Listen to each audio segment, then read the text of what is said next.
Hello student, welcome to college study Delhi university. So मैंने जब आपको प्रिंसिपल ऑफ मार्केटिंग कराई थी, जो कि आपका सेमेस्टर थर्ड का एक सब्जेक्ट है, उसके अंदर एक छोटा सा टॉपिक है मार्केटिंग मिक्स।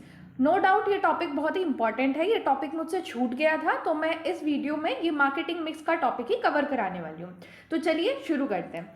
सबसे पहले पढ़ते हैं कि what is the meaning of marketing mix. Marketing mix क्या होता है? तो देखो, जितने भी कंट्रोलेबल मार्केटिंग टूल होते हैं फर्म के पास, उनका कॉम्बिनेशन जो है उसे मार्केटिंग मिक्स कहा जाता है।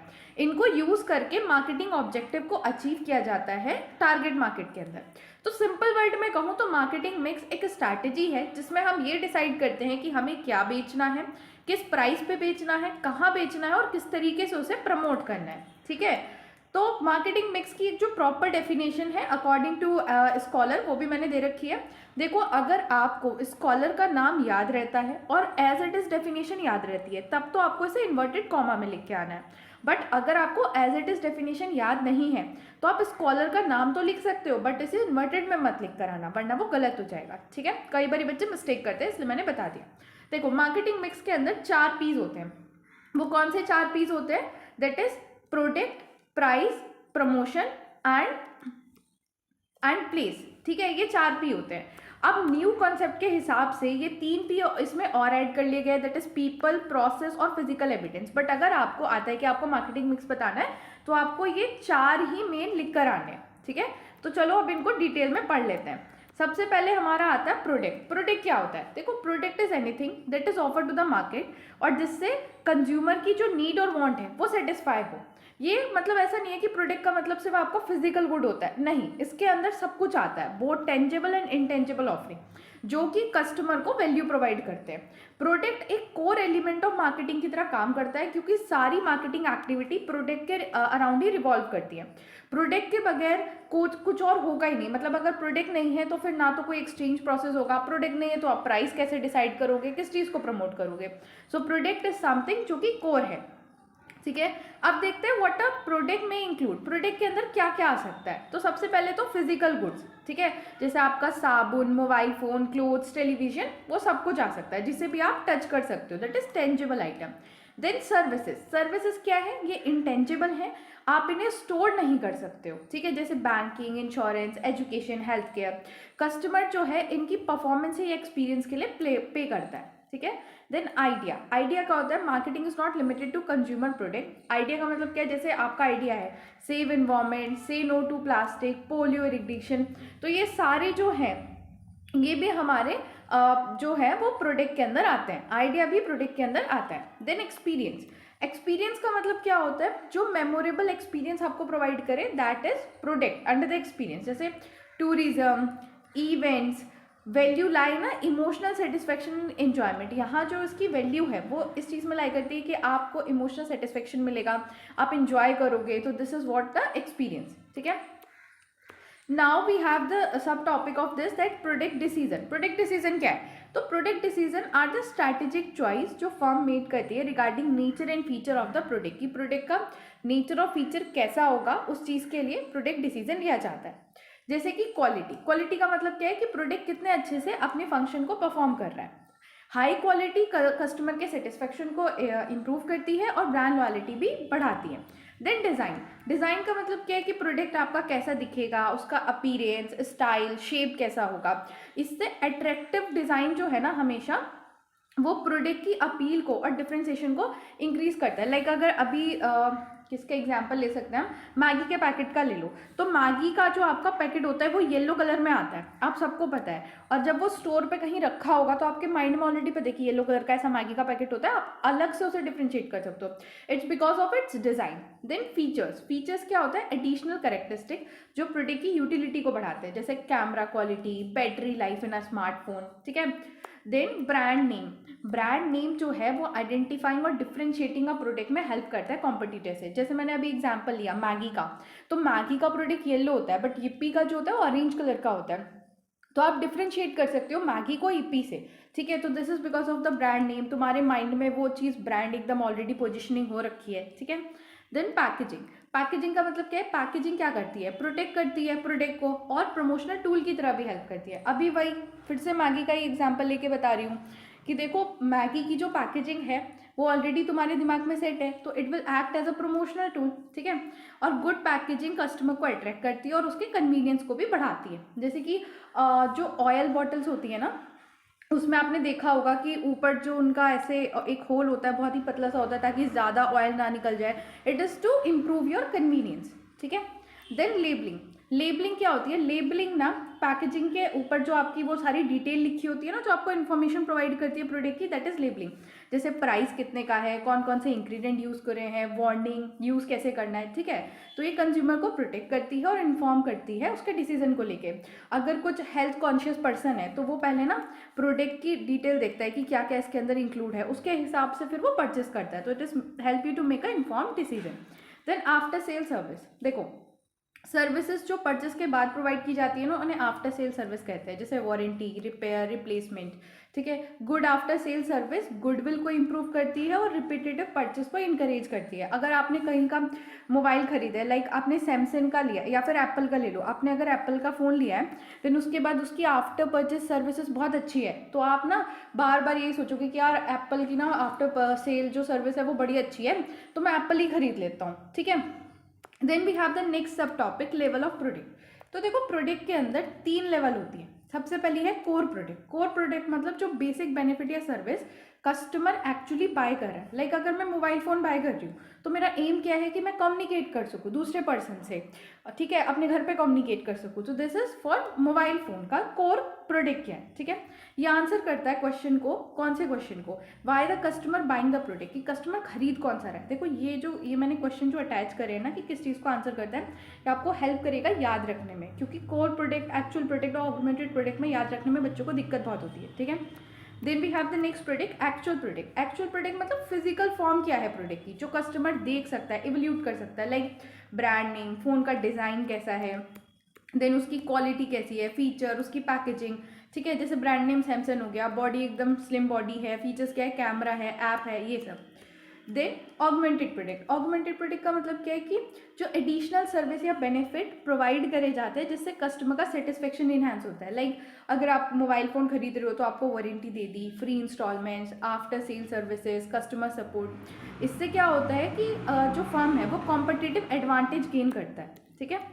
Then we have the next sub topic, importance of product in marketing mix. अब प्रोडक्ट की क्या इंपॉर्टेंस है, देखो भाई स्टार्टिंग पॉइंट होता है मार्केटिंग प्लान का।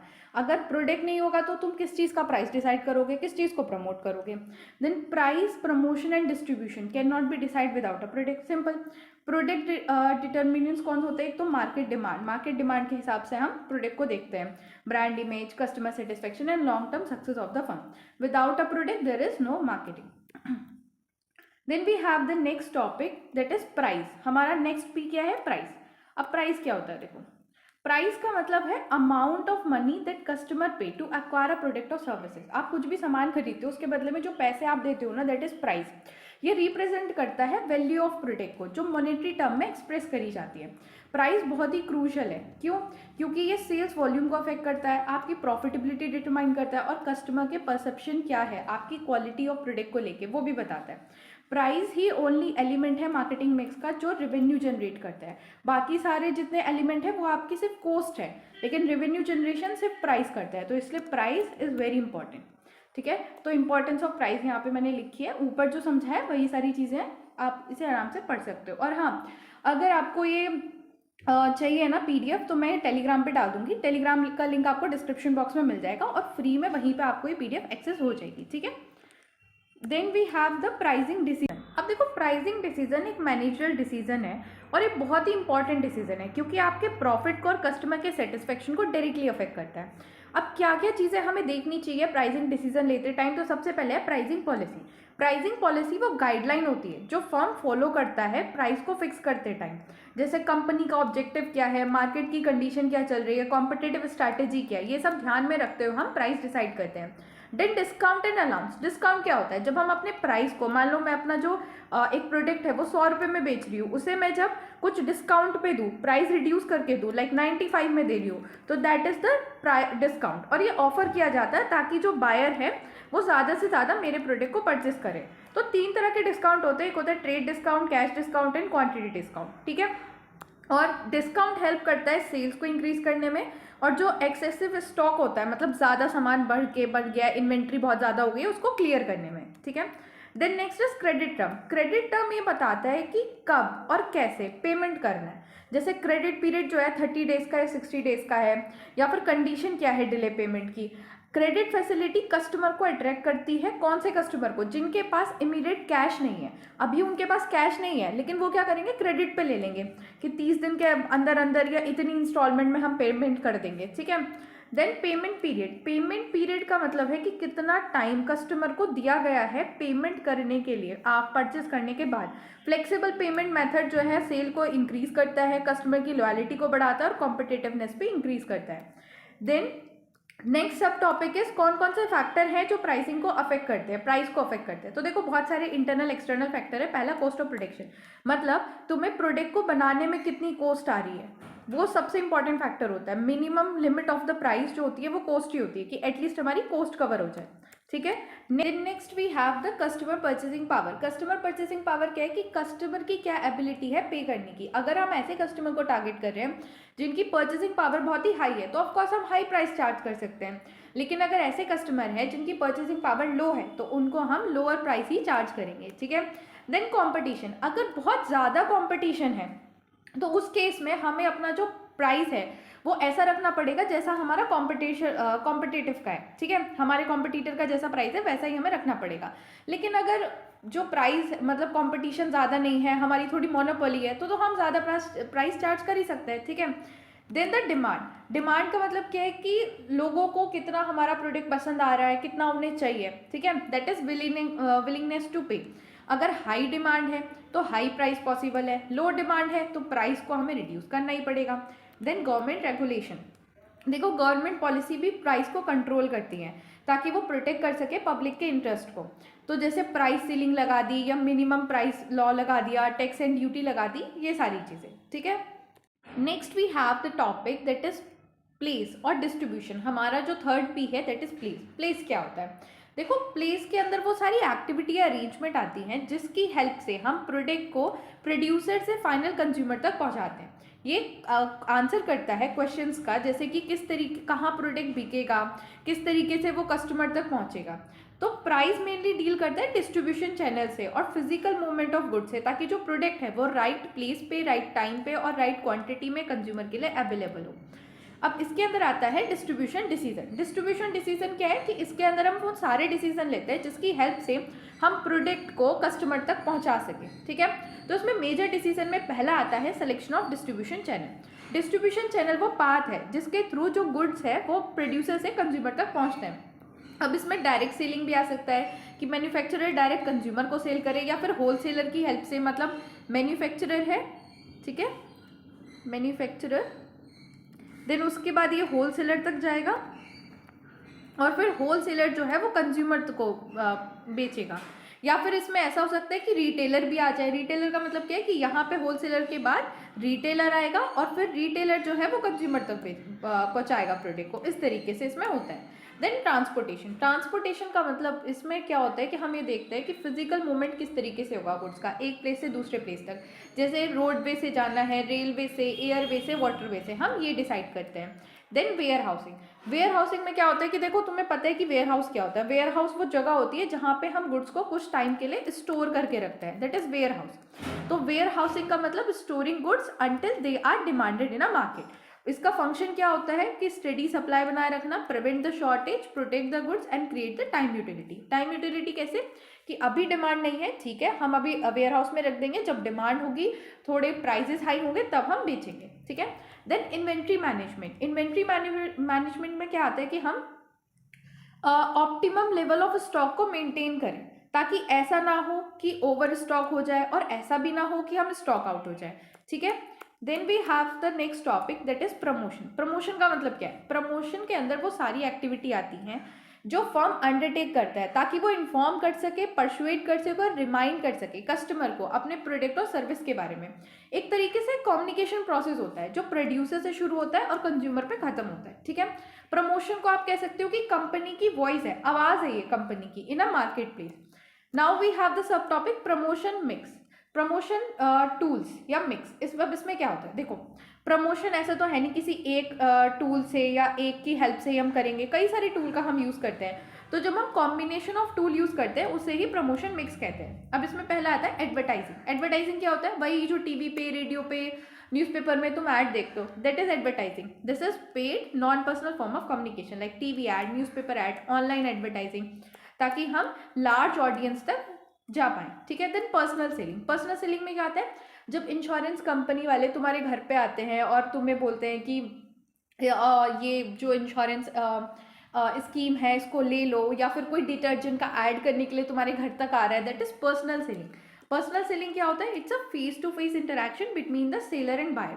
जैसे सेल्स रिप्रेजेंटेटिव आ गया, सेल्स एग्जीक्यूटिव आ गया, और ये इंडस्ट्रियल गुड्स और हाई वैल्यू प्रोडक्ट के लिए सबसे अच्छा होता है। Then sale promotion. Sale promotion का मतलब क्या होता है, जब वो किसी स्टोर पे लगा होता है ना 10% ऑफ ऑन ऑल गुड्स, ठीक है, 10% ऑफ ऑन ऑल क्लोथ्स, तो that is sale promotion. Short term incentive होते हैं ताकि आपको इंकरेज किया जा सके कि आप फटाफट सामान को परचेस कर लो, जैसे discount, coupon, free sample, gift वगैरह दे दिए, ठीक है। Then public relation. Public relation में क्या होता है कि देखो इनका एम नहीं होता कि बस फटाफट परचेस को बढ़ाना। जैसे सेल्स प्रमोशन में क्या होता है कि आपकी जो परचेस एक्टिविटी है उसको फटाक से बढ़ाना होता है कि एकदम से उसको इंक्रीज कर दो, लेकिन पब्लिक रिलेशन का वैसा कोई एम नहीं होता। इसका एम होता है जो ब्रांड की गुडविल है उसको सेट करना, उसकी इमेज को, फेवरेबल इमेज को प्रमोट करना, आपके माइंड में ब्रांड को पोजीशन करना, जैसे प्रेस रिलीज हो गया, स्पॉन्सरशिप या कॉर्पोरेट सोशल रिस्पॉन्सिबिलिटी एक्टिविटीज हो गई। जैसे कि इसका सबसे अच्छा एग्जाम्पल है टाटा। टाटा जो है, टाटा एंड कंपनी, वो बहुत सारे ऐसे पब्लिक रिलेशन एक्टिविटीज़ करती है, जैसे कि NGOs खोल के रखे हैं और पैसे ऐसे डोनेट कर दिए, तो उस चीज़ को लेके ना एक बहुत ही पॉजिटिव इमेज बन जाती है कि हाँ ये ब्रांड ना सिर्फ ऐसा नहीं है कि सिर्फ प्रॉफिट कमा रही है, सोसाइटी के लिए भी काम कर रही है, तो that is called the public relation. Then publicity. Publicity का मतलब क्या होता है, non paid communication about a product. देखो जो पब्लिक रिलेशन है ना वो कंपनी खुद करती है, उसमें उसके पैसे जाते हैं। पब्लिसिटी में ना तो कंपनी खुद करती है ना ही उसके पैसे जाते हैं। लाइक अगर किसी ने इलेक्ट्रिक व्हीकल बनाया, ठीक है, अब इलेक्ट्रिक व्हीकल क्या है कि पॉल्यूशन में हेल्प, कंट्रोल करने में हेल्प करता है, ठीक है, तो क्या हुआ कि मीडिया ने उसको कवर किया कि वाओ ये कंपनी इन्वायरमेंट के लिए काम कर रही है, ये सब कर रही है, तो that is publicity. It's non paid communication about a product और कंपनी, और इस पर कंट्रोल बिल्कुल नहीं होता। ये पॉजिटिव भी हो सकती है, नेगेटिव भी हो सकती है। Then direct marketing. Direct marketing का मतलब क्या होता है, जैसे डायरेक्ट कस्टमर को कांटेक्ट करना। अब जैसे इसका एग्जांपल मैं आपको दूं, मान लो आपने पहले कोई जोमेटो पे डिश सर्च करी थी, कोई भी खाने की जो चीज़ थी वो आपने सर्च करी, उसके बाद क्या हुआ कि आपने वो परचेस नहीं करी, तो जब आपके लंच आवर हुए, ठीक है, लंच आवर्स में जोमेटो आपको नोटिफिकेशन देगा, क्या आप भूखे हो, फटाफट ये डिश ऑर्डर करो, आपकी फेवरेट डिश, और वही डिश देगा जो आपने पहले सर्च कर रखी थी। This is called direct marketing. Flipkart भी ऐसा करता है, जैसे आपने पहले कोई प्रोडक्ट सर्च किया हो और फिर उसके बाद उसे नहीं लिया हो, तो वो आपको उसके वो दिखाएगा कि अरे इस पे सेल चल रही है, फटाफट इसे परचेस कर लो। This is called direct marketing. मतलब आपको डायरेक्ट SMS आना, टेली मार्केटिंग, ईमेल आना, पर्सनलाइज्ड कम्युनिकेशन होना, ठीक है। ऑब्जेक्टिव क्या होता है प्रमोशन का, अवेयरनेस क्रिएट करना, इंटरेस्ट जनरेट करना, डिमांड को बढ़ाना, परसुएट करना कस्टमर को कि वो बाय करे। जैसे अभी आपने पहले कोई प्रोडक्ट सर्च किया, परचेस नहीं किया, बट फिर उसके बाद वो दिखा देगा कि उस पर 10% ऑफ है, ताकि आपको परसुएट किया जा सके कि आप अभी परचेस कर लो, 10% ऑफ मिल रहा है, फटाफट। Build a brand image and goodwill, ठीक है। Then we have the next topic. देखो मैंने यहाँ पे पूरा लगा दिया है, पूरा चार्ट है, और जो भी ऊपर मैंने आपको 4P पढ़ाया है उसका पूरा समराइजेशन है, तो आप इसको अच्छे से देख सकते हो, पढ़ सकते हो, ठीक है। Then we have the next topic, importance of marketing mix. अब मार्केटिंग मिक्स इतना इंपॉर्टेंट क्यों है, तो देखो मार्केटिंग मिक्स क्या होता है ये तो तुम्हें पता चल गया, प्रोडक्ट, प्राइस, प्लेस, प्रमोशन का कॉम्बिनेशन होता है, ठीक है। इसकी इंपॉर्टेंस इसलिए ज़रूरी है क्योंकि ये मार्केटिंग ऑब्जेक्टिव को प्रैक्टिकल एक्शन में ट्रांसलेट करता है। Now we have the first advantage या importance, that is help in achieving marketing objective. देखो प्राइमरी ऑब्जेक्टिव क्या होता है बिजनेस का, सेल इंक्रीज करना, प्रॉफिट अर्न करना, ग्रोथ एंड स्टेबिलिटी, और एक वेल डिजाइन मार्केटिंग मिक्स ये सारे जो ऑब्जेक्टिव हैं उनको अचीव करने में हेल्प करता है by fulfilling a customer need, ठीक है। Then we have the second, that is ensure the customer satisfaction. Customer satisfaction हमेशा मॉडर्न मार्केटिंग का फोकस रहा है, सेंट्रल फोकस रहा है, ठीक है। और मार्केटिंग मिक्स इंश्योर करता है कि हम राइट प्रोडक्ट प्रोवाइड करके, रीजनेबल और एक्सेप्टेबल प्राइस पे, इजीली अवेलेबल करके जो कस्टमर का सेटिस्फेक्शन है वो इंक्रीज कर सके। Then provide a competitive advantage. एक हाईली कॉम्पिटिटिव मार्केट में फर्म अगर सिमिलर प्रोडक्ट ऑफर कर रहे होते हैं तो उस टाइम पे सर्वाइव करने में बहुत दिक्कत आती है, क्योंकि देख लो अगर मान लो 5 स्टोर हैं और 5 के 5 स्टोर सेम तरीके का प्रोडक्ट ऑफर कर रहे हैं तो किसी से भी जाके परचेस किया जा सकता है। तो उस टाइम पे आप किस तरीके से अपने मार्केटिंग मिक्स को यूज़ कर रहे हो वही आपको हेल्प करता है। जैसे आप अपने प्रोडक्ट को या तो बिल्कुल डिफ्रेंशिएट कर लो, आपका प्रोडक्ट जो है उसमें कुछ ऐसी क्वालिटी दिखा दो, ठीक है, कि आपके प्रोडक्ट को कोई परचेस करना है, या फिर कॉम्पिटिटिव प्राइसिंग आप करो, थोड़ी सस्ती कर लो तो दूसरे के मुकाबले आपकी प्राइस सस्ता हो गया। डिस्ट्रीब्यूशन एबिलिटी पे इंश्योर करो, प्रमोशनल स्ट्रैटेजी यूज़ करो ताकि आप स्टैंड आउट कर सको from the competitors. Then help in optimum resources use. देखो बिजनेस के रिसोर्सेज क्या होते हैं, money, man power, time and technology, और ये लिमिटेड होते हैं और कॉस्टली भी होते हैं। मार्केटिंग मिक्स की हेल्प से हम इंश्योर करते हैं कि हम एफिशिएंट एलोकेशन कर सकें और यूटिलाइज कर सकें इन रिसोर्सेज का। फॉर एग्जांपल हम अननेसेसरी प्रमोशन एक्सपेंस ना करें। सिर्फ अगर हम डायरेक्ट मार्केटिंग कर रहे हैं, ठीक है, डायरेक्ट मार्केटिंग में क्या है कि हम डायरेक्टली एक कस्टमर को टारगेट कर रहे हैं, जो हमारे टारगेट ऑडियंस हैं, टारगेट कस्टमर हैं, हम उन तक ही पहुंच रहे हैं, तो फालतू में जो हमारी एक्सपेंस है वो नहीं आ रही है। ओवर प्रोडक्शन ना करें, ओवर स्टॉकिंग ना करें, तो इस तरीके से रिसोर्सेज सेव करने में ये हेल्प करते हैं। Then adopt to changing market condition. देखो मार्केट बहुत ही डायनेमिक है, कस्टमर की प्रीफरेंस चेंज हो गई, नया कॉम्पिटिटर आ गया, टेक्नोलॉजी ही बदल गई, जैसे अभी एआई आ गया है, ठीक है, तो मार्केट बहुत ज़्यादा डायनेमिक है। लेकिन मार्केटिंग मिक्स भी हमारे उतने ही फ्लेक्सिबल होते हैं नेचर में, और यही हमारे 4 चीज़ होती है जिन पे फर्म का कंट्रोल होता है, और किसी चीज़ पे कंट्रोल नहीं होता।